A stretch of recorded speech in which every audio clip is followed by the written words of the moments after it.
on while we.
Good afternoon. I'll call this meeting of the Woodford County Budget and Finance Committee to order.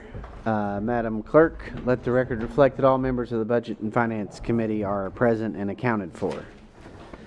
We want to start off tonight with, we amended the agenda to allow Dr. Les Anderson to come and update us on the softball request.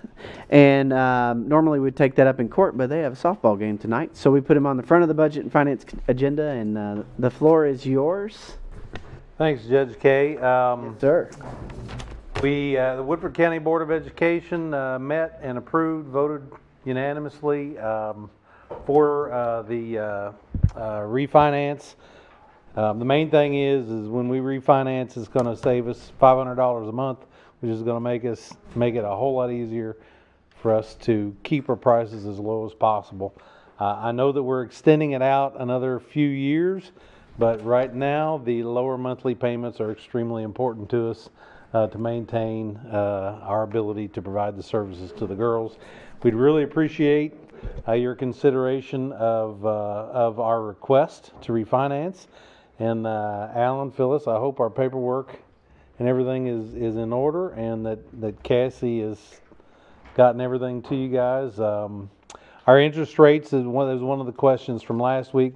We're currently at 5.75, and this one is variable and can be as low as 5 and as high as 7.5. And so it's gonna cost us a little bit more to extend it out, but actually, if interest rates go right for us, we could have a better rate, before the end of the term. Happy to entertain any questions and Judge. Yes, Mr. County Attorney. Les, based on our conversation, if you could for the court, because I haven't shared with them what we talked about, because I do think they'll want the specifics. So this would, by how many years? Currently, it's scheduled to be paid off in how many years?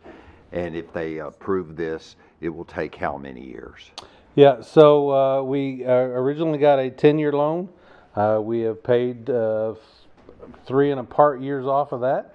Okay. And so that'll extend, and then now we're going for a 15-year loan, and currently we're at 7.5, but it is a variable rate and can come down as low as 5. Okay. And we will save over $500 a month in our monthly payments. Thank you. And I'd like to thank Assistant County Attorney Phyllis Mattingly for and Mr. County Attorney, but also definitely Ms. Mattingly for all the work she's done on it. You have 3 documents in front of you. You have the agreement between City National Bank, Kentucky Youth Softball, and the Fiscal Court. You have the second amendment to the lease, and you have the commercial leasehold mortgage, which is between the Kentucky Youth Softball, Inc. and City National Bank. And that has the terms of the loan as set forth by Dr. Anderson here today. So I would open up the floor for any questions from the Budget and Finance Committee. Judge, would it be all right if I just summarize these documents and some things that I specifically asked Ms. Barnes to add for the protection of the court, just so the court would know? Yes, please. As the judge has noted, you have 3 documents in front of you. There is another document that will be involved in this refinancing, but that will be between the Board of Education and City National and Kentucky Youth Softball. That is what they call a subrogation document, and that means that because the Board of Education is a sublessee of Kentucky Youth Softball, they have to agree to the mortgage just like they're asking you to agree, and they're agreeing to subrogate or make less their interest in favor of the bank. I've not addressed that with you because that is, as Mr. Anderson said, the Board of Education has approved that. That's up to them. That really does not affect you that much. But the 3 documents are, the first document is the agreement, and this agreement is between the bank, Kentucky Youth Softball, and the Fiscal Court. And the things that I wanted to point out to you that I specifically asked to have in this that I thought would protect the bank is that, well, first of all, the whole purpose of this is that the Fiscal Court would consent to the refinance. That's the whole bottom line. And that is your choice. That's not something I can give an opinion on, but if you consent, as Mr. Anderson said, it will be for a 15-year term that will, I think, end in 2039. And it is to refinance the existing principal. They are not borrowing additional money. So right now it's about $172,390, I believe, is what they're refinancing. They have paid it down from, I believe it was $192 originally. 192, yeah. So there will be no new money lent. On page 2 and 3 of that agreement, if you have that in front of you, I just want to point out that there would be no additional funds allocated to Kentucky Youth Softball by the bank unless the court specifically approves that. So if they ask for additional advances or additional funding under this current mortgage, they would have to come back to the court and ask for approval to increase the amount of the loan. I thought that was important, and Ms. Barnes added that. Also, on, I believe it's page 3, it states that on pages 2 and 3. And then on the top page of page 4 of this agreement, this was something that I took the liberty of asking Ms. Barnes to add. If Kentucky Youth Softball were to go in default, and we certainly hope they wouldn't, but if they did, then under the terms of these documents, City National is entitled to foreclose on the lease. They cannot foreclose on the real estate because they don't own it, but they can foreclose on their commercial leasehold mortgage, which would mean that if that was foreclosed on, they could then assume or purchase that leasehold mortgage. Now, you have given Kentucky Youth Softball a lease for 99 years with the specification that it must be used for recreational purposes, specifically softball in their case, and it must primarily serve Woodford County citizens. And so this document says that if City National were to assume the loan under a foreclosure, assume the lease under a foreclosure, they would have to find a purchaser for the lease that would meet those criteria. However, in my opinion, the court might very well want to make that decision as opposed to the bank. And so what I asked Ms. Barnes to put in is that in the event of a default on the loan, and again, hope there wouldn't be, but in the event that there was, then the fiscal court would would be able to purchase the remainder of the loan, and then they would control the choice of who got the property. So you don't have to purchase the loan, but if you chose to do that, you could. So that is essentially the agreement. The bank is required to give notice if there's a default on payment, and the fiscal court is required to give notice if there's a default in the lease. So, for example, if Kentucky Youth Softball just pulled up their tents in the middle of the night and disappeared, we would need to give the bank notice of that. So that's the agreement. The second amendment to the lease is much the same, but primarily the purpose of this is to say that the court approves amending the lease to allow a refinance, and that's the primary purpose of this. Again, for the current principal balance for a term of 15 years. And it does provide that the Kentucky Youth Softball has to provide insurance to the bank to secure the loan. They will name the court as a second loss payee behind the bank on that insurance policy. So that is a pretty clean document, actually. And then the last document, and I can go into more detail if you need, but the last document is a commercial leasehold mortgage. So this is actually the new mortgage that Kentucky Youth Softball would sign with the bank, securing the current principal amount of $172,320.95. It would mature sometime in 2039, depending on what day they close. I think they were hoping to close maybe the end of this week, according to Ms. Barnes, but that is up to them. Again, up to the bank, and subject to the court's approval. The one thing I would want to point out to you is on paragraph 14 of the mortgage, I asked Ms. Barnes to again stress in this paragraph that no new additional money would be lent to Kentucky Youth Softball without the bank and Kentucky Youth Softball first securing the approval of the court.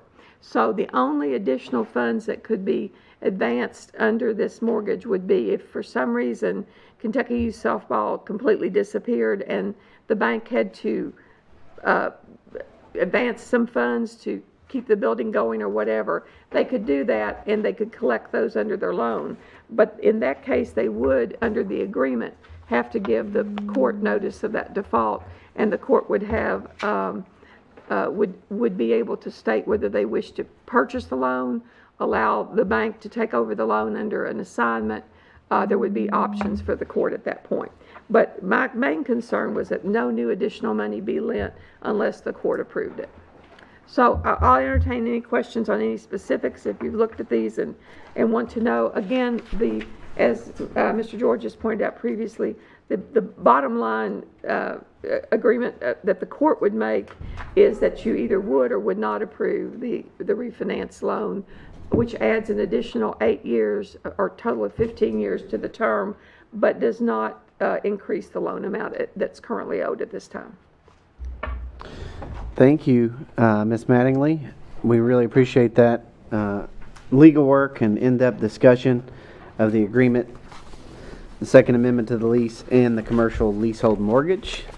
Does anybody have any questions for Dr. Anderson or our Assistant County Attorney? So, Dr. Anderson, this is a Budget and Finance Committee, and it doesn't have the authority of the full court. We have you on the agenda for unfinished business in the full court meeting. But as an effort to get you to your game, we wanted to take up any discussion and business here, so you had the opportunity to be here. So I would reiterate, does anybody have any questions or need anything explained any further? Dr. Anderson, anything additional you want to add or Thank you. I questions appreciate that you have? Ms. Mattingly, Alan, really appreciate all your all's guidance and work. I know you guys spent a lot of time, and of course, Judge Kay, you always is very supportive and really appreciative. This court's always been awesome to us, so we appreciate you. Well, you're very welcome. We appreciate you. We wish you all luck tonight. Go Jackets, beat Henry Clay. There we go. Woodford County. Hopefully it'll be easy.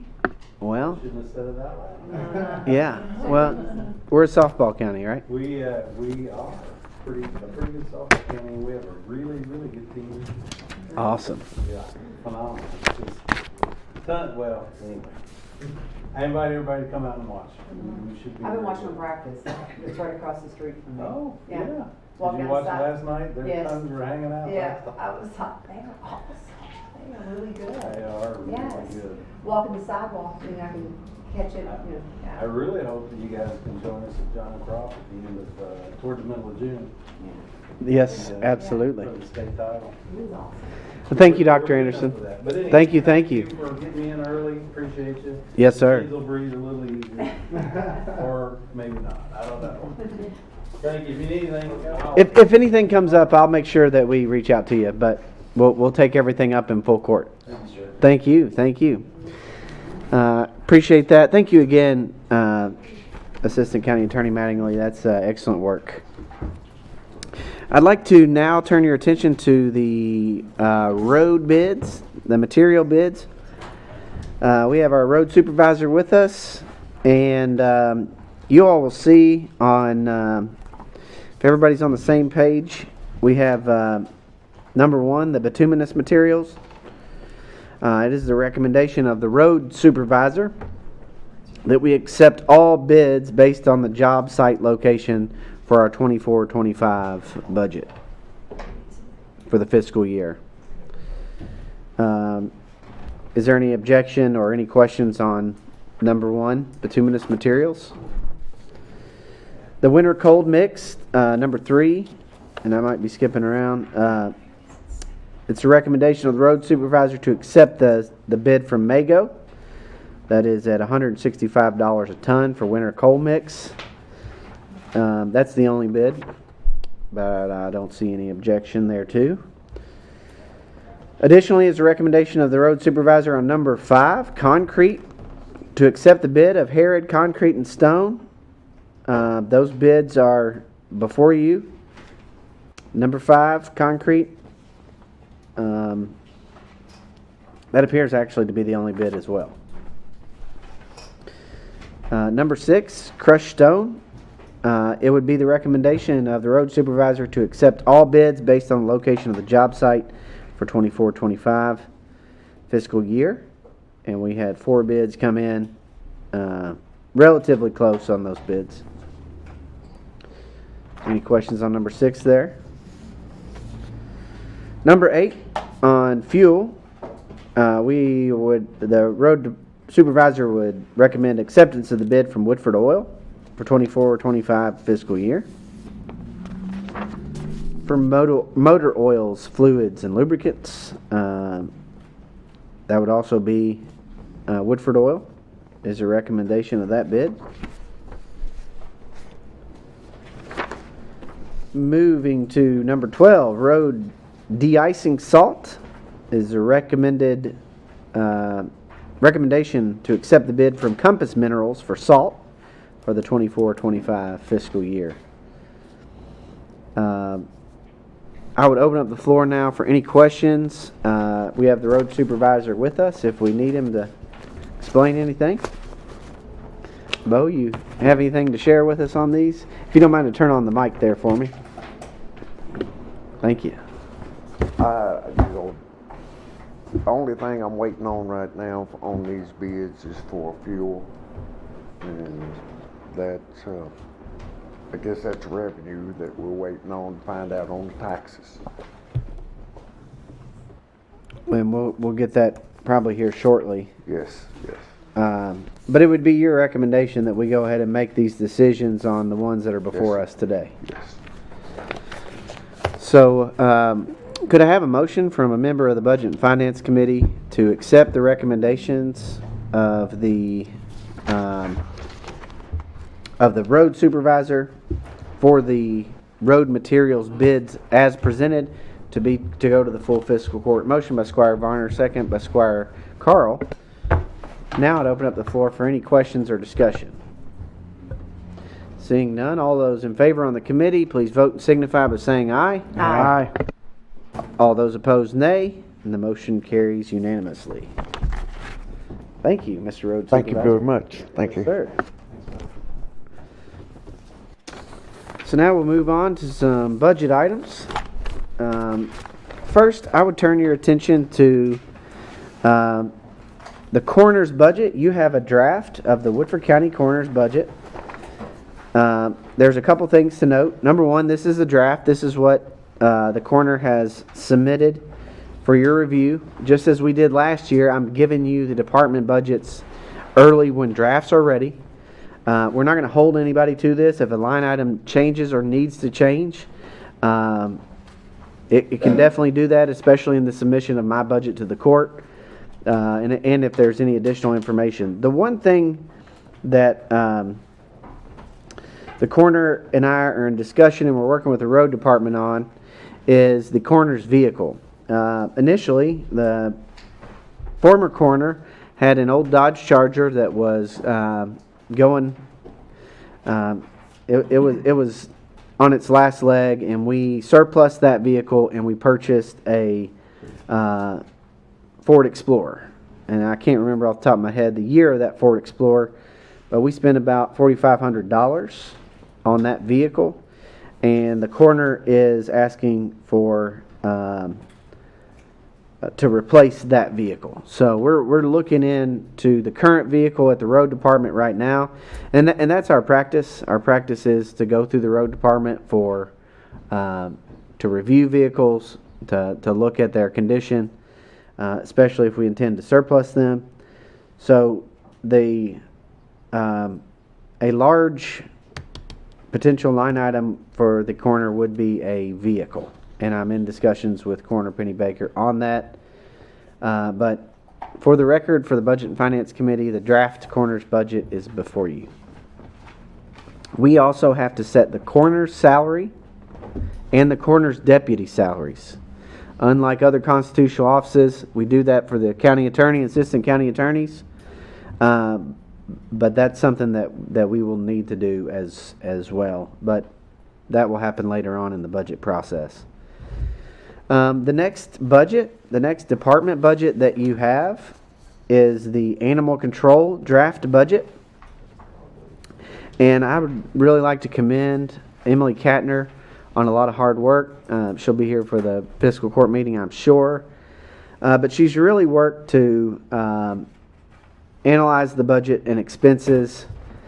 And she is recommending, upon a lot of advice and consultation with department heads and agencies, also with her vendors and suppliers, she's going to be recommending some operational increases. But for the purpose of this Budget and Finance Committee, I just wanted on the record that you have the draft budget of the Animal Control Department before you. And in addition to that, you'll have the service cost comparison for animal control for our veterinarians, our veterinary clinics. Emily, I was just talking about your budget. But again, this is just a draft. These things are subject to change. But I would encourage folks, if they would have questions, to talk to the coroner and ACO Katner about the two draft budgets that you all have received. So those are on the record and also in your email. And all of our budget documents are on the OneDrive for anybody to review at any point in time. The next item that you received as it relates to budget is a potential food pantry of Woodford County job duty and description for an executive director. And then you have some salary comparable information from the food pantry for a potential executive director's position. As I mentioned at our first budget meeting, the cities and the county, through the mayors and myself, have generally agreed to funding an executive director position at the Woodford County Food Pantry in the next budget year. And so these documents will give you an idea of what that position looks like and what the salary comparable information provided from the food pantry also looks like. The goal is to, in a similar fashion as we do the Jack Jewett House director, to have that as a contract employee of the cities and the counties through an MOU, very likely. But that will be presented in the budget, the county's portion of that salary. So have the record reflect that Budget and Finance Committee was provided with that information. Let's see here. Can I ask a question? Yeah, you're recognized. Thank you. It mentions 3 locations, but it doesn't say where they are. I think they help other counties from what it says here. Yes. Would you happen to know what counties those are? Not off the top of my head, but I'd encourage you to talk to Sharon Harden I'll do that. or Bill Phelps Thank you. or John Paul Coyle. Thank you.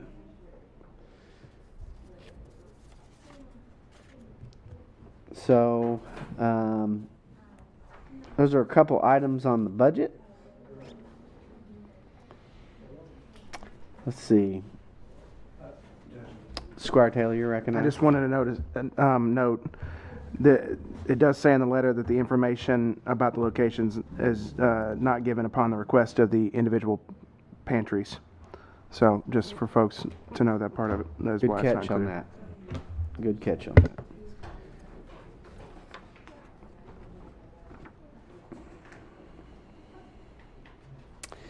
So,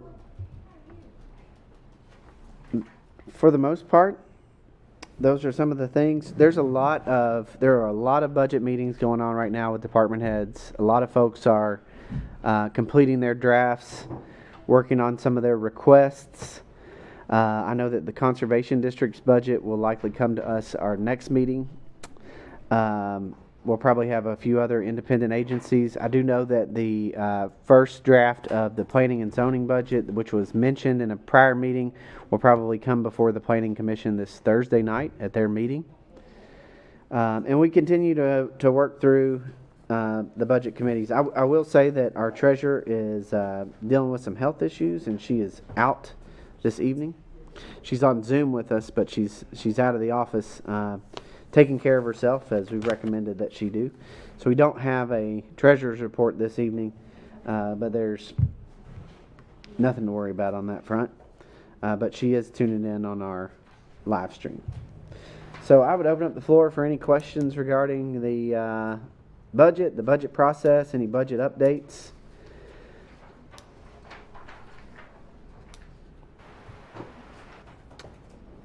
Seeing none, that's all I have for the Budget and Finance Committee.